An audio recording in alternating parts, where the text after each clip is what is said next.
Welcome back to Inside Personal Growth. This is Greg Voisen, the host of Inside Personal Growth. And joining me from Salt Lake City, actually just a little bit outside of Salt Lake City, I take it. Is that right, Dale? Right. Alpine, Okay. Utah. Alpine. So it's not that far from Salt Lake City, is Dale Merrill. And Dale and his partner, Scott Savage at FranklinCovey, wrote a new book called Strikingly Different Selling, 6 Vital Skills to Stand Out and Sell More. Well, it's a pleasure having you on Inside Personal Growth. It's a pleasure for a lot of reasons. One, you know, I've been involved in selling and management consulting all my life, and I've never seen such a huge shift, not only in selling, but then the customer service after the sale. And I really think that I know that isn't part of the book per se, but the reality is it seems like we've seen a degradation of that happening with almost every company, right? Yeah. There's a few I could name where there hasn't been, and one of them would be Apple, actually. I think exceptional customer service. But I want to let our listeners know just a little bit about you. Dale is a global managing director in FranklinCovey sales performance practice. He's a highly sought after thought leader and trusted advisor to sales and business leaders at many of the world's most admired companies. Dale focuses on helping clients dramatically grow revenues and profitability. For more than 30 years, he's led businesses and helped a wide range of clients solve problems and win more business in all regions of the world. So he's got quite a background, a bachelor's of science degree and master's in accounting, degrees from Marriott School of Management and Brigham Young University, and is a certified public accountant. So that makes him actually quite interesting, because usually you don't find certified public accountants dealing in the sales field, to be honest with you. But we're going to have a lively discussion today about this book from the sales performance expert, although experts wrote the book, 4 of them from FranklinCovey. We'll be talking with Dale today. So Dale, I always like to find out from authors why. Why did you decide to write this book, other than the fact that, maybe the management at FranklinCovey said, hey, we need another book or whatever. But the reality is, it's selling is, as they say, been an age-old practice. We've had selling for a long time, and the profession has definitely morphed. I go back to the days of Larry Wilson, consultative selling. Right. And he was a partner of mine and a great friend and confidant. And you look at how people are now selling. Tell us what the strikingly different ways are that people are being sold, and why you and Scott decided to write this book now. Yeah. Well, Greg, it's great to be with you today, and it's an honor to be on your program. I'm a fan and just love the concept of helping people transform themselves. As you asked the question, why did we write this book? We work with thousands of salespeople around the world. And we were finding that clients were coming to us, our clients, these sales professionals, and saying, help us, because we're really struggling to either win more deals, we're not winning enough, or we're having a hard time getting meetings, or when we're getting meetings, they're not going anywhere. Mm-hmm. So we said, well, that's interesting, and so we had some ideas and some coaching. This is a multi-year effort. And as we thought about it many years ago, we realized that salespeople have blind spots, and they don't see themselves like clients see them. And this kicked off our multi-year journey. Quick story, this will kind of illustrate the blind spots that salespeople have, and really why this book and this kind of body of work is very timely today in this 3-second world that we live in. We had a chance over 6 years to watch thousands of salespeople interact in meetings across the sales cycle with client executives. And so we watched more than 2,800 sales professionals participate in almost 1,700 meetings. And after each of these meetings, we were the fly on the wall that became animated, and we were able to actually ask questions. So we'd debrief with the selling team after this meeting, and we would ask them, how did that meeting go from your perspective? What do you think we heard? You heard that it probably didn't go very well. Yes. Well, Meaning, well, I know the statistic is 17% of the people only think the clients are strikingly different or have something unique. All the vendors kind of look the same. So is that's that what we would have thought? Yeah. That's exactly what we would have thought. Here's what we found. We asked the sales professionals, how did it go? And they did this. Yeah, of course. Yeah. Oh, we did great. These are salespeople, right? Yeah. We were amazing. We told good stories. We asked good questions. We really feel like we're going somewhere. Then we went to the client. Yeah. And these were the C-suite people: chief executive officer, chief financial officer, CIO, CDO, CMO, and so forth. And we asked them, hey, how did that meeting go from your perspective? There was usually a long pause. And then 70% of the time, they said something like this: that meeting was a waste of my time. Ouch.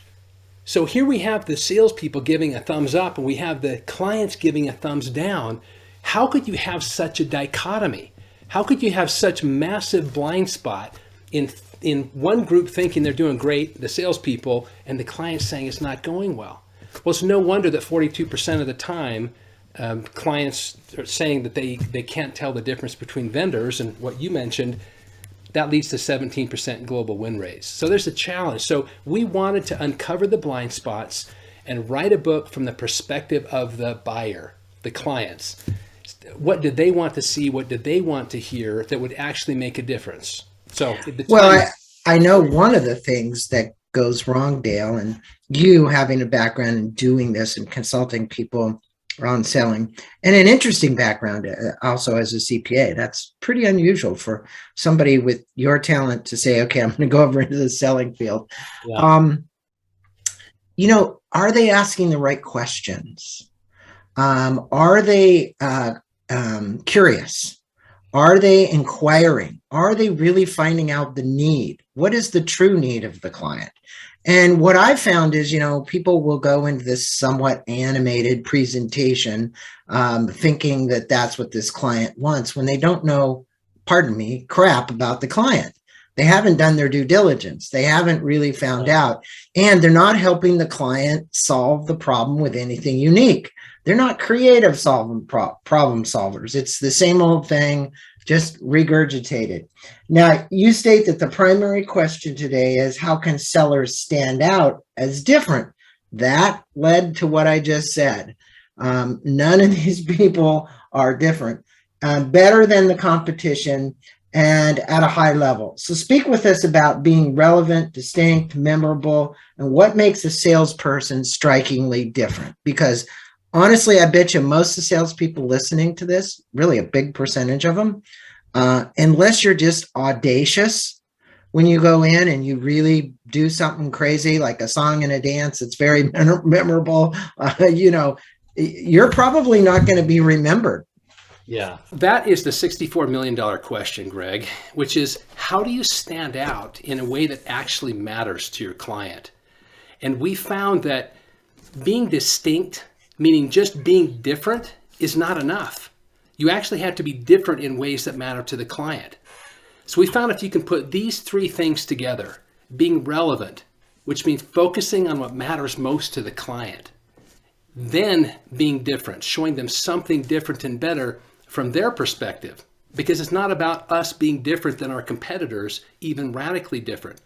It's really about showing the client how they will be different and better as a result of working with us. And the memorable part is making whatever you say easy to share and hard to forget. We found if you can actually put those together, relevant, distinct, and memorable, and do that almost like a mantra or a song. Am I RDM? Am I RDM? Is my message RDM? Will the client be relevant, distinct, and memorable as a result of working with us? If you can do that, it makes a huge difference. Yeah, I love what you just said, hard to forget. And I think the key is being hard to forget, but easy to remember. So in other words, whatever it is that you're doing, KISS, and then make sure that it's hard to forget that whatever you said or whatever the offer was or whatever came out was to sync. Now, let's discuss, if you would, the first 4 skills that help to make someone strikingly different. You call it capturing the client's attention. That's number 1. 2, creating excitement. 3, building confidence. 4, becoming essential. So how would a salesperson who's listening today, or an executive or a sales manager, help their salespeople use these skills to conduct? Now, in this case, a lot is being done online, right? You know, we have people doing DocuSign all the time, thousands of transactions. But the question is, I just did an interview with Jeff Rosenblum on his book Exponential, which I just thought was phenomenal. You know, are we doing transactions, or is it an emotional sale? And I think once you get to the level where something's emotional, it sticks. But frequently the internet makes it very transitory. It's like, this is just another transaction. I'm going to sign the DocuSign and get this escrow done, and boom, blah, da, da, da, whatever it might be. Tell me how we can make that different over the internet. Yeah. Well, it's all about going from digital selling to authentic human selling, especially in this disconnected world that we live in. We're still in the midst of the pandemic. At some point in time, we will be out of that, I believe, and we will have a hybrid world of in-person and online. So how do you actually connect with your client and engage in a meaningful way? So the first 4 skills are all about that. And the essence of it is, the first one's capturing attention. Well, that's not a big surprise. Any salesperson in the world worth their salt would realize they have to have contrast. Most struggle with the right kind of contrast. And they think when someone asks them how you're different as a salesperson, they have to talk about themselves.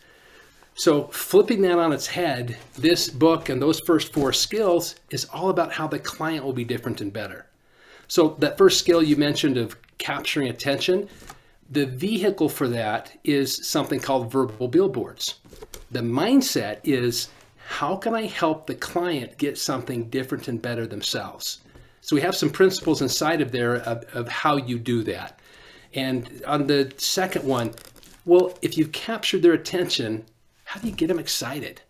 And there's the movie industry, the film industry's figured this out, movie trailers. And we have something called movie trailers for sales. It's not a movie trailer like going to a musical or a James Bond movie. Rather, it's how do you, almost like when you hold your phone and you have to click and decide what news report you're gonna read, how do you get them excited about the message? The next one is you gotta build some confidence with your client. We have 2 vehicles to do that. One's called a flashback on prior success stories, and one called a Flashforward on how you'll get the client confident that they would want to go on this journey with you. And finally, the big question when clients say, well, how are you different than everybody else? The way that you answer that through the lens of the buyer makes all the difference between just blending in as blasé and actually standing out in a provocative, insightful way to the client. Yeah, you give some great, I love the way the book is laid out. I love the way that you've used examples throughout the book. And I think for my readers, this is a book that you can pick up and read and really take away. I always remember Zig Ziglar saying, it's not your aptitude that determines your altitude, it's your attitude. And I think really for salespeople, if you add that element of attitude on top of the skill sets that you're teaching, it would be extremely powerful. Now, you have 2 more skills, which are get curious, find the gaps, and navigate traffic lights, you call it. Speak with us about the message house as you refer to it, and these skills in helping the clients and the salesperson have what I refer to as a win-win. I think it's got to be win-win today. It isn't really about competition. It's about how do I create a win for the client and a win for myself. Yeah. So if you think about the concept of a house, Greg, here's what we find. Salespeople around the world have distracting messages that are not on point, and they're not focused on the client. They're all over the place. So if you can keep all of your messages in a house where the roof is the core message for the house, that would be your capture attention with verbal billboard. Right underneath that, how are you going to get the client excited? Almost like trusses hold up the roof. You've got some walls, how do you build confidence? And the foundation is relevant, distinct, and memorable. All of that's your core message for the client to get them excited about what they can do. Those other two skills you mentioned are huge because it's not just about your message or your solutions or your ideas. You have to move away from those enough to understand what problems is the client trying to solve, what results are they trying to achieve, and how can we get curious and find that? And then with the client, validate and co-create. And then the client inevitably will have some, what we'll call them traffic lights. There'll be a green light when things are going great, yellow lights, like when you're driving in the city in kind of the rush hour traffic and everything's slow, and there's some red lights when it's a grind. How do you handle objections and pushbacks and challenges in a way that builds a relationship? So we found the concept is be provocative and insightful, but be the advocate for your client. And the provocative insights are on how they can get something different and better that they would like. You're simply their champion, their helper, their advocate. And so all these skills are designed to work together in a very practical way with the mindset of helping the client succeed. When you do that, you actually stand out as different and better to the client. Dale, there's a lot of people out here listening that are using email campaigns and they're doing all kinds of things to capture attention. How would you recommend, and I know you probably have an answer for this, and I think this is the big challenge we face today is interruption. Yeah. You've got an email coming out, you're trying to capture somebody's attention. I go back, I used to teach Dale Carnegie, attention, interest, conviction, desire, close. Well, the close should be the easiest part of the sale, right?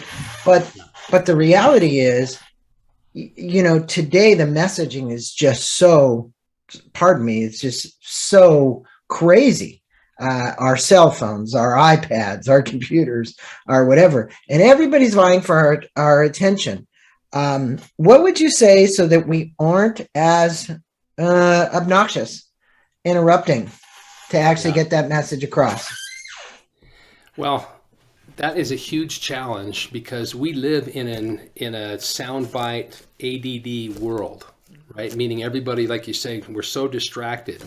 In fact, there's research done, a lot of research that showed that our neural pathways are changing and we're not going as deep anymore. We're staying surfacey. What we found is when you have a message that has contrast, which very few messages do. I keep all of the inbound emails that come to me. I have thousands of them. Very few pop out having contrast, meaning here's the from, here's where you are today, and here's where you could go to. And you have a chance to compare those two. So we found when you get into your messaging, if you can have a provocative, insightful from to message that's perfectly relevant, I say perfectly, really pretty relevant to that client, they're going to have a high likelihood of wanting to click and go one step further. That's great. I echo what you say with a gal that's big with Tony Robbins, and her name's Ellie Gould, and her book is called Feeling Forward. And the reality is you're putting the client or the prospect in the position of having solved the problem so they can feel what it's like to have it solved, right? Emotionally, versus just trying to sell them what you have. And I think that's great. Yeah. Now, could you speak with us about using a sales billboard to capture the client's attention? And do you have any advice on building this compelling sales board? In the book, you give places where you ask questions and then people can answer them and they can build the billboard. And it's very nicely done. Speak with us about it because it is an interesting concept. I don't think anybody has heard of it who's listening to this show. Yeah. Here's how I'll set it up. Here's how we were inspired to do this. You ever been driving down the road and you're driving your car and something off to the right or to the left grabs your attention, a billboard, and it's so interesting to you that you kind of do a little bit of rubbernecking and swerve a little bit. I don't know if you've ever done that. Oh, yeah. Yeah. Me too. And we were talking with the client, and we were watching this sales presentation with the sales team and the client. And the client got frustrated and said, "Sum it up, give it to me in a billboard." And we realized that the advertising industry has found a great way to get our attention and keep it. And they do it quickly. So in the selling world, it's all about contrast. So these three things would be really helpful for any listener who's trying to figure out whether they're selling or doing any kind of influencing, by the way, because we're all salesperson in some regard. Think and speak in headlines. The principle behind that is be concise. Don't be too wordy. Second, whoever you're talking to, link your headlines to their most important goals or their issues. And finally, use the contrasting point of from to outcomes. You can use emotions, which I completely agree with, or symptoms, or even metrics.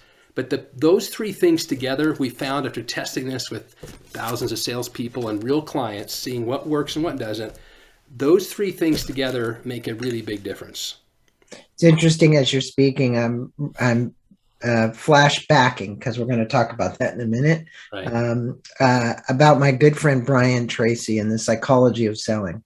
I've known Brian personally for years and years, and as much as you revisit these concepts and you put a new take on them, there's so many that have a correlation, because it really is about what's the psychology behind the client, what's going on with the client. And in creating excitement with your prospect, you speak about the use of movie trailers. Now, we know it's not an actual movie trailer to assist in the process. Can you speak with the listeners about how you use what you refer to as a movie trailer to create excitement with the prospect?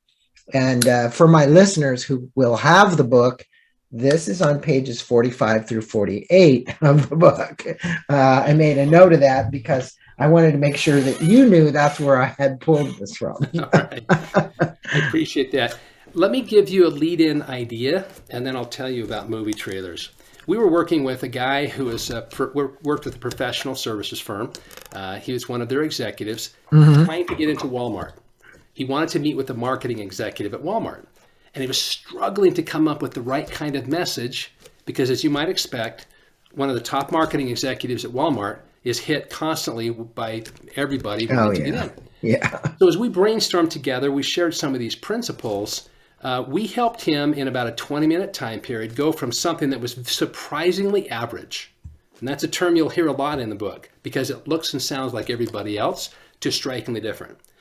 And we did that by having him list all the goals and issues that he thought the marketing executive would have, like product is sitting on the shelf too long at Walmart.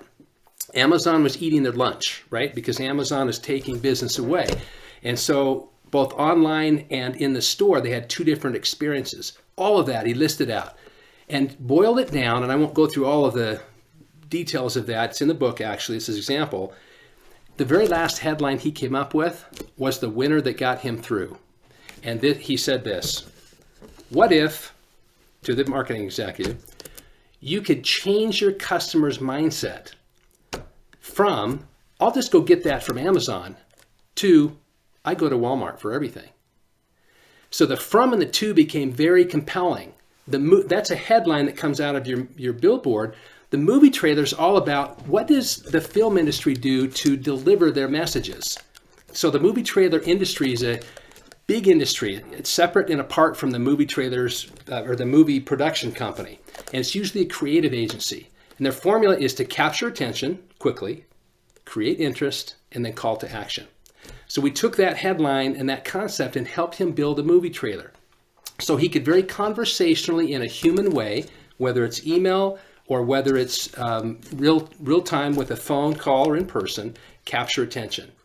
And then you have 3 supporting from to subheadlines. How in this case, Walmart could go from X to Y by a certain date, from X to Y by a certain date. But he tapped into, Greg, this is what you mentioned, the emotions of that situation. And by putting that together, the movie trailer can help you start a great orals presentation. If you're doing a proposal, it can help you get a meeting for the first time or start a meeting. And it's all about if you were doing this in a digital way, it's the click. You're going to click from the headline down to the next message, and you'll click down one notch deeper to actually engage. So we've just found it's a multi-purpose tool. It works beautifully, and it really is helpful to engage the client in a human, authentic way.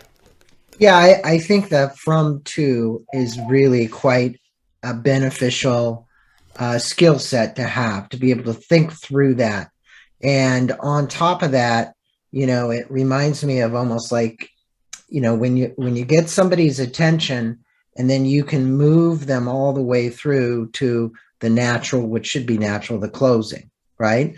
It's almost like these website landing pages that you go to and they're parallax and they just keep moving down, and they're actually moving you down to the close. Now, some of those I hate, and some of them I would never read all that copy. There's just way too much copy to read, but you get where they're going. They're trying to take you from the problem all the way to what they consider the solution, Can you speak with us about building confidence with prospects and with the use of flashback and flash forwards? And how do we do this while making it meaningful without what we call yakking too long about flashbacks and flash forwards? Yeah, great question.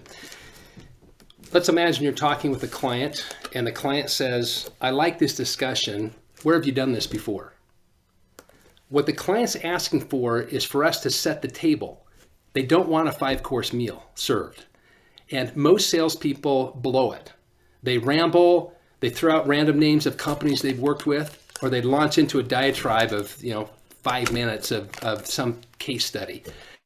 And so a flashback is when you're asked a question like that, you might respond with something like this, using a format that we've discovered that's just beautiful. It taps into Simon Sinek, start with why. Why, what, why? It would sound like this, Greg, if you asked me that question, where have you done this before? Greg, as we've been talking, I couldn't help but think about another client in a similar situation that we recently helped achieve great results. Let me just tell you why they needed to change, what we did and learned and achieved together, and why that might matter to you. Then we'll come back and dive into your situation a little bit more in depth. That's called a flashback. It's a multi-purpose consulting / engage with client approach. And we've had such positive feedback from clients. They say, I love that because it shows me you're listening and you care.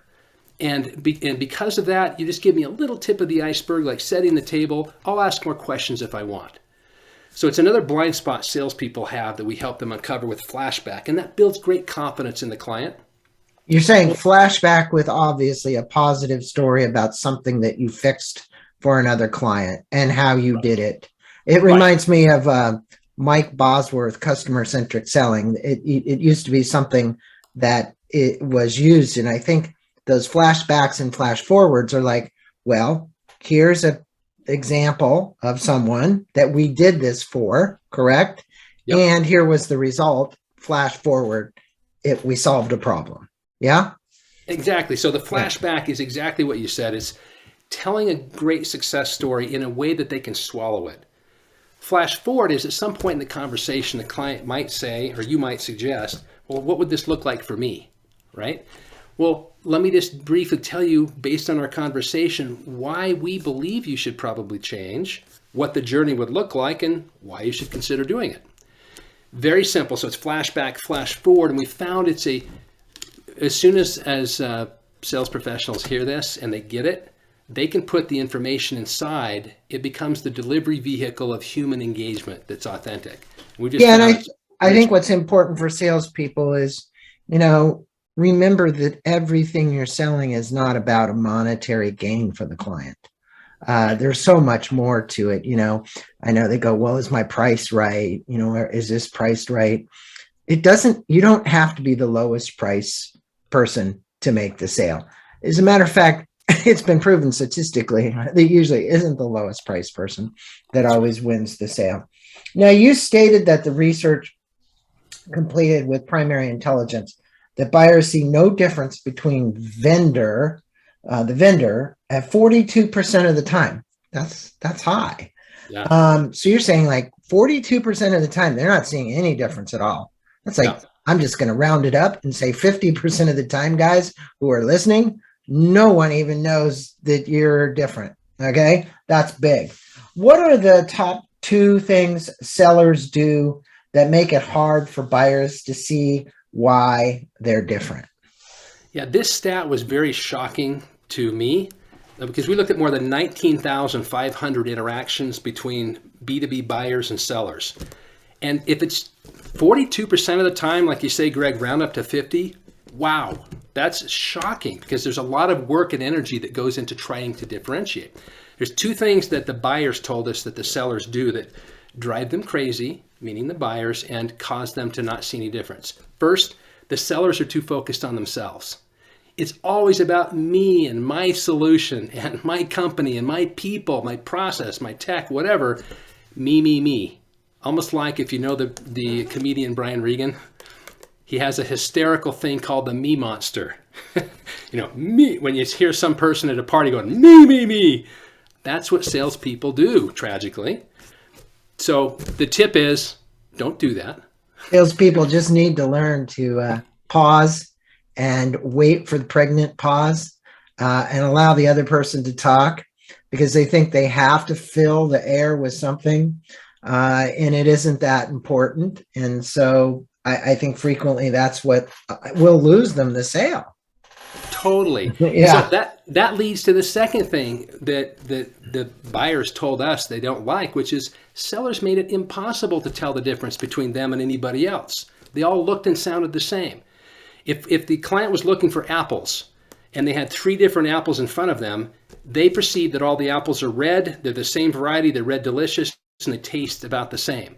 When a client's looking for an apple of a different color, that's what salespeople struggle to do. How do you become the green apple or yellow apple if that's what the client's looking for, with the right taste and texture and mouth feel? That's the richness that we tried to put through the book and this whole body of work is it's done on the margins. It's done in subtleties. No great surprise you have to stand out. Right. Everybody knows that, but how do you do it in a client-centric way that's good? That's where we feel like we've kind of cracked the code a bit on helping people do that in their selling and their presentations as well. Well, it is about refining the process, but at the same time being sensitive to hearing the answers to the questions that you're getting responded to, and then formulating something that meets the client's goals and objectives. You then, just by doing that, would be different. Seriously. Right. I mean, you say the margins, that's probably the biggest margin there is right there, right in the middle, is doing those things. And you have an exercise in the book about drafting why us differentiators. I loved it. And you speak, if you could, speak with the listeners about the key questions they should be asking to create their why us statement. Because look, in the end, if they're going to differentiate themselves, the buyer has to go, why us? Exactly. Right? Yeah. Well, otherwise it was a fun trip, but nothing's going to happen, right? Exactly. So we use the same pattern of flashbacks and flash forwards. Why, what, why? Because we found that's just such an awesome communication vehicle. It's applied a little bit differently with why us differentiators. So the mistake I just mentioned that most salespeople make is they focus all on themselves. When you give your differentiators, it has to give the client a different and better outcome, or there's no point. They don't care. It doesn't matter to them. So on the first why, it has to be linked to whatever the problem they're trying to solve or result they're trying to achieve.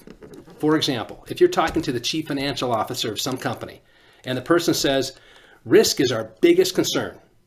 Well, guess what? Your first why us differentiator better be how you can address risk better than anybody else. So here's the difference, and here's the secret sauce, Greg. What's the point of comparison? You have a difference and a point of comparison. If you don't have a point of comparison, it's not going to resonate. One of my favorite books, I've read a lot of books, this one by Dan Ariely called Predictably Irrational. And it's all about how humans make decisions irrationally, but they do it in a predictable way. When you have a point of comparison on your first differentiator or any differentiator, it makes a big difference. The second thing is, what will you do with that difference that will help the client in a different and better way? And the last why is, why will the client get a different and better outcome as a result of this difference? So it's 100% focused on the client. This sounds so much, Greg, I'm sure, like, well, duh, of course. And in real life, after watching this thousands of times, the salespeople don't do it this way. They always trumpet how amazing they are, and it's always focused on themselves. It's why clients can't see any difference between them and anybody else. Well, what truly, Dale, makes people different is their own unique self. And if that wasn't the case, then everybody would be an A player in sales.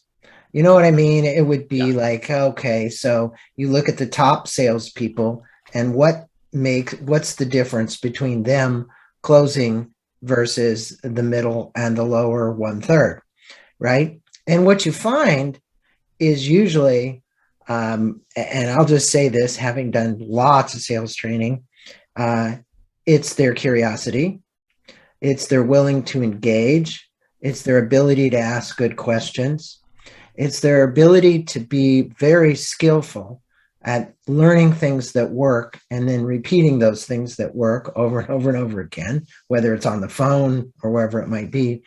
And it's their dedication and commitment to their career as a professional salesperson, always learning.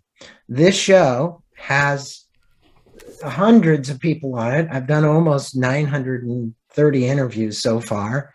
And selling is one of the areas that we focus on quite a bit. Overall business, personal growth, right? And I think, you probably know Whitney Johnson, but she was on here not too long ago. And a great example of this, and then we'll get to your last question to kind of wrap this up, was, what made the difference at a company here in San Diego where I live that you could never get this level of engagement from the employees? And I thought this was fascinating. And it was because Gary, the CEO there, basically said, you have to reinvent yourself every year. Every year we want you guys learning and reinventing. And that made it challenging for the employees. Thus, their engagement level was in 93% versus the average corporation today is usually around 23 to 30% engagement. Wow. 93.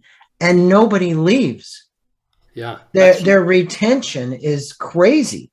And it's, again, because of the kind of thing that you're doing with strikingly different selling. That's where this is leading to, is educating salespeople to be constant learners on the S curve, right? Some of this stuff is challenging. What Dale's talking about today, you got to take time to learn. And wherever you are on that curve, take the additional time to learn this, because this is going to hone your selling skills. It's going to make you a better person with the client. That being said, what are the 3 most important elements of your book that our listeners, whether it's a sales manager, a sales executive, or the salesperson, could take away and use tomorrow or today, and take immediate action on? Well, if I were to summarize this in 3 big ideas, first, I'd say change your thinking from surprisingly average to strikingly different. If you actually step outside of yourself and look at yourself compared to your competitors, if you're honest, you're likely going to realize you look and sound an awful lot like all these other people. Therefore, you're surprisingly average, even if average is at a very high level. Strikingly different means something that's clearly different and better than its comparison, something that stands out. So change your thinking. In other words, find the blind spot and be willing to acknowledge that, wow, I do need to do something different. Second, see the world through that lens of relevant, distinct, and memorable. Relevant, am I focusing on what matters most to my client? Distinct, am I showing them something different and better? And memorable, am I making whatever I say easy to share and hard to forget? And if you can do that, when you're gone, the clients will actually repeat your messaging on your behalf when you're not there. Third thing is, small changes make a big impact. You don't have to be perfect at this. In fact, you can step on your tongue, you can make mistakes. Clients will cut you slack if they get the sense you're trying to help them succeed. So being directionally correct and doing your very best, like 1% at a time, just take one thing and do your best at that, then add to it another thing. You'll find pretty quickly you'll be making the move from wherever you are today more towards strikingly different. And all of that wrapped into a bow, it all has to be focused on helping the client succeed as a strikingly different client. And if you can have that mindset, you can do all of that immediately, and it will make a big difference for you and for the client. Yeah, I remember, I'm trying to remember the author's name from Stanford, but Tiny Habits. All of this is about just, changing something incrementally every week, every day, Exactly. Whatever it is, whatever you're trying to do. Every professional athlete at the Olympics, what you'll find is it's trying something different to see if they can make themselves throw the thing farther, or ski down the hill faster, or do whatever it is. And you see the fraction of a difference, because I've been watching, between the person who gets gold and the person who gets bronze and silver. And I mean, we're talking fractions of a second. It is not that much of a difference. Now, FranklinCovey, where people should go is franklincovey.com, strikingly-different book. We'll put up the links to this so that people won't have to remember this. But what courses do you currently have that you're offering, or things that people could get involved in beyond just the book? They buy the book, that's great, but now they want to send their sales force through your course. Do you have an online course? Do you have something they can take? It says courses and services, so I figured this is an opportunity for you to pitch that. Yeah, there you go. So it's really interesting. We help clients become strikingly different in the way they think and the way they connect and engage with their clients. We do that in two ways. First, we help them put in place a capabilities engine where the mindsets and skills of strikingly different get into their DNA. We do that with training, some focused coaching that's pretty cool. Second is we have a really unique way to help clients get consistent, predictable, measurable results quarter after quarter, year after year. It runs on a system that many of your clients may have heard of called the 4 Disciplines of Execution. FranklinCovey's known pretty widely for that. And with a little mobile app, you can see what's working, what's not, and you can fine tune and adjust real time to help everybody pull in the right direction. And so it's a focused training, coaching, and the system that we put together in a way that really helps clients get big outcomes on their sales teams and with their whole company. Well, I know with the 40X at Marriott, you guys have made difference with 300,000 employees. Yeah, it's our biggest case study. Believe me, I know your prodigy there. Why am I blanking on his name? The guy that can lift so much weight, Jim. Oh, yeah. Jim Hewling. Yeah. An amazing man overall, an amazing person. And, the 40X I've used inside companies, so I know what it can do. And when you look at Marriott, which is where you've been trained as well, they look for fractions of a difference in actually the change in customer satisfaction levels. I learned this from Jim, and I'm like, wow, that's not even a percentage point. It only has to be like a quarter of a point. And they're like, they see their revenues change drastically. So, kudos to FranklinCovey, kudos to you and Scott and the rest of the team who did strikingly different selling. Again, for my listeners, go get this book. We'll have a link on Amazon, Strikingly Different Selling. Thank you so much, Dale, for being on the show. Thank you for spending our time with our listeners and really giving us a chock full of just solid, not just information, but skills we could learn and take away. I really appreciate that. Thank you for having me. It's been a pleasure.